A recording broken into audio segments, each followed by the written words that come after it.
থ্রির বন্ধুদের জন্য একটা নতুন পড়া নিয়ে এসেছি। তো রাইমটির নাম হচ্ছে it's a happy house.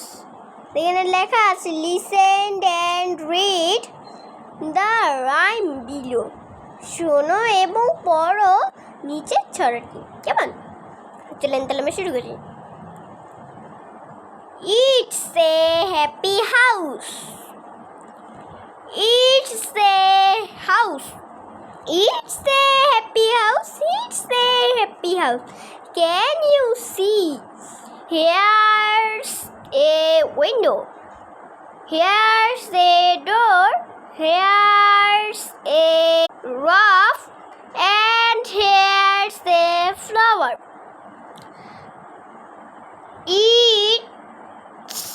It's a house. It's a happy house. It's a happy house for you and me.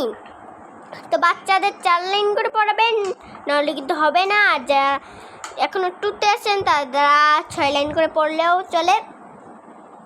4 line করে পড়বেন, নাহলে কিন্তু সহজে মুখস্থ হবে না। আর এগুলো বানানগুলো ভালো মতো করবেন, তাহলে মুখস্থ হবে। তো আজকের জন্য বাই বাই।